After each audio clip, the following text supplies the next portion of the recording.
እነዚህን ህጎች የማትከተል ወይ ደግሞ የማታዳምጠኝ ከሆነ ሴቶች መቼም ቢሆን አያከብሩ።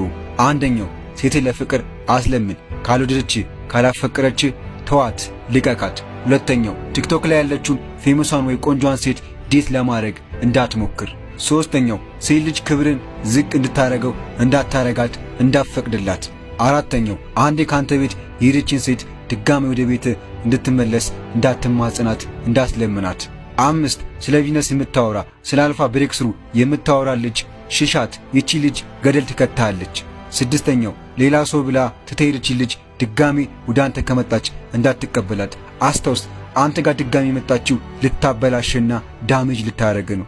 ሰባተኛው ከሴት ልጅ ምክር እንዳትቀበል። ቲክቶክ ላይ ሊሆን ይችላል፣ በአካል ከነሱ ምንም አይነት የምክር አገልግሎት እንዳትቀበል። የወንድነት ማንነትህን ዝቅ ያደርገዋል፣ ያረክሰዋል። ስምንተኛው ለሴት ልጅ ድክመትህን እንዳታሳያት፣ እንዳትነግራት፣ አንድ ቀን ትጠቀምበታለች።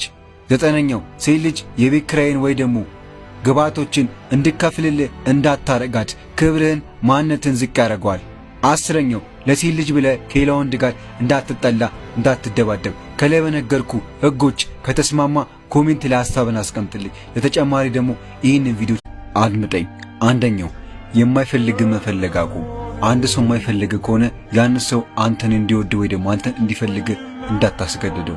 ሁለተኛው አትለምን። ለፍቅር ሊሆን ይችላል ለጓደኝነት፣ በፍጹም እንዳትለምን። ክብር ነው ዝቅ የሚለው። ሶስተኛው አላስፈላጊ ነገር አትናገር። አንድ ሰው ሊያበሳጭ ይችላል ወይ ደግሞ ክብርን ዝቅ ሊያደርግ ይችላል። ነገር ግን አላስፈላጊ ቃላቶች፣ ነገሮች ካፍ እንዳይወጣ። አራተኛው ሰዎች ክብር ሊነኩ ከመከሩ ወዲያውኑ እነዛ ሰዎች ከህይወት አስወግዳቸው፣ ከታርገ አውጣቸው። አምስተኛው የሌላን ሰው ምግብ አትብላ። አንተ ያልገዛው አንተን ገንዘብ ያላወጣበትን ምግብ እንዳትበላ፣ እንዳትመገብ። ክብርን ዝቅ ያደርገዋል። ስድስተኛው ራስን ለራስህ ብቻ ብለ ደስተኛ አድርገው።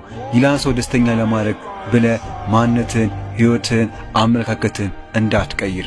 ሰባተኛው ሰዎች በሌሉበት ሰዎችን እንዳታማ። ስምንተኛው ከማውራት በፊት አስብ። 90% የሚሆኑ ሰዎች ካፍ በሚወጣው ቃል ነው የሚገምቱ ወይ ደግሞ የሚገመገሙ፣ በተለይ ኢትዮጵያ ውስጥ። ዘጠነኛው ሁሌም ለራስህ ብቻ ብለ ቆንጆ ሁን። ሌላ ሰው ለመማረክ ብለ ወይ ደግሞ በሌላ ሰው ለመወደድ ብለ ራስን እንዳትቀይር።